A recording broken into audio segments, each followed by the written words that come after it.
DX5 でございますよ。これ見てくださいよ。ね、この DX5 というと、今弾いたエレクトリックピアノに代表されるような FM 音源、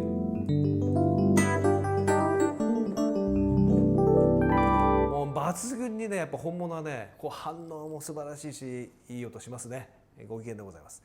皆さんもご存知かと思いますけど、ヤマハ DX5 というのはこの FM 音源をね、最初にシンセサイザーに搭載した、第1号機種なんですよ。皆さん、一番有名なのは DX7 が有名だけど、今日ここに用意している DX5 というのは DX7 をね2台分この中に詰め込んだっていうね、豪華マシンなんですよ。で値段も2倍してましたけど DX7 のね、当時で48万50万ぐらいしたと思うんだけど、いい音でございますね。で FM 音源っていうのは、6つのオペレーターっていうのがあって、それをその形の組み合わせのことをアルゴリズムって言うんだけど、そのアルゴリズムの組み合わせでいろんな音色がね、作ることができるんだけど、箱そのものにはねサイン波しか入ってなくて、そのサイン波を組み合わせたり掛け合わせたりすることで、非常にねこう今までのアナログシンセでは出なかったようなこうアコースティック感のところまで再現できるような、そういう音源ですね。これがその代表機種、ヤマハ DX で5ですね。76件で、これでねいろんな音色を紹介していきましょうか。まずはね、エレピも有名だけどね、ブラス、これもねなかなかいいのよ。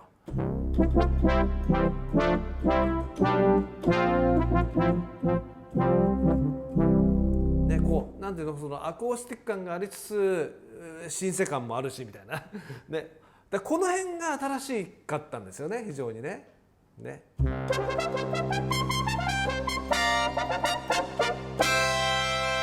トランペットね、これよく使ったな俺もな。これ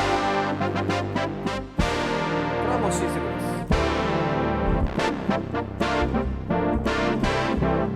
で特徴はね、その当時アナログシンセはやっぱりベロシティという概念はほとんどなかったわけよ。でも DX になってこのようにね、アナログ系の音でも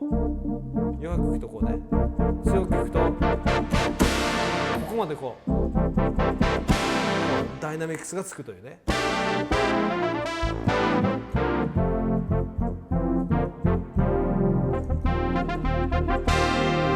この辺がやっぱりキーボーディストにはもうめっちゃ受けましたね。そういう面でももう爆発的にヒットしました。特にこの DX5 は DX7 2台分なんで、さらに分厚い音がこのように、ね、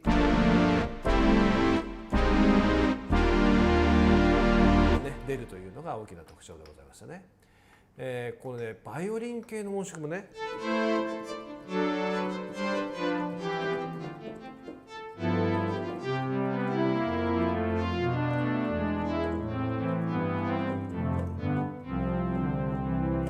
これもねなんかこうアコースティック感にも聞こえるしエレクトリック感にも聞こえるしみたいなね、その絶妙なバランスがねすごい素晴らしかったですね。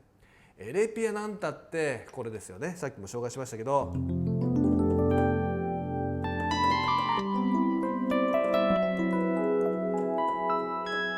のねこうキラキラした感じが、しかも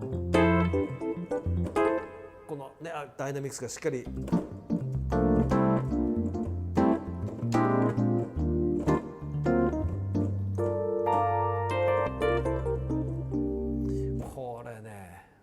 いつまででも弾きたくなりますけど、このクラビ、こ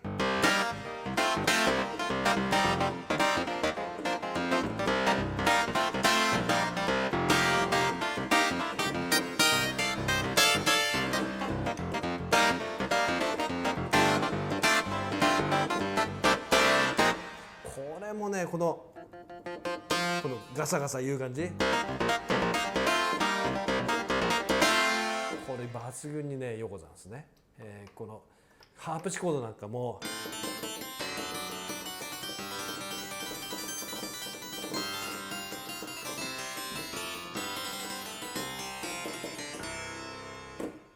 いい感じでしょ。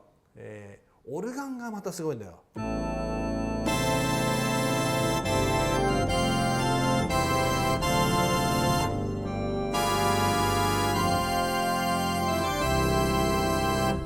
パープオルガンもそうだけど、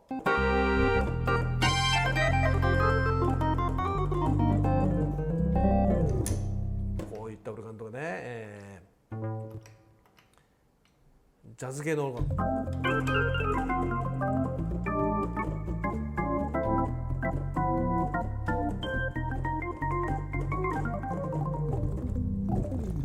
でいい感じでしょ。ハープ、これもよく使ったな、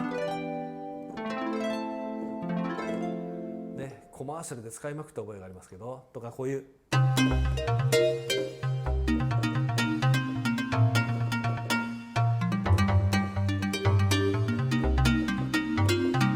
マレット系のね4音色だとかね、ビブラフォンとか、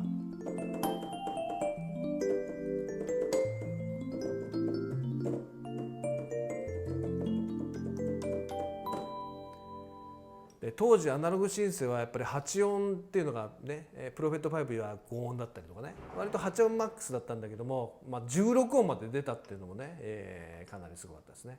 当然これ2系統のものなんで、鍵盤をスプリットして使ったりとかね、例えばここでピアノ、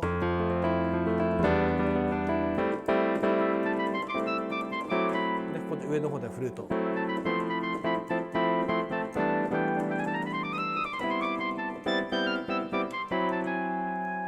というようにこうパフォーマンス的に使えるのも DX7、パフォーマンス的に使えるのも DX5 のね大きな魅力だったんじゃないかなと思いますね。もちろんこういった効果音、こう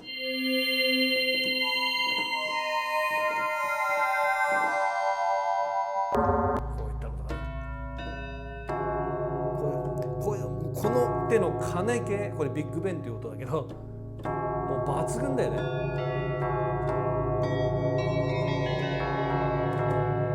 もう本物にしか聞こえないもんねというようなものとか、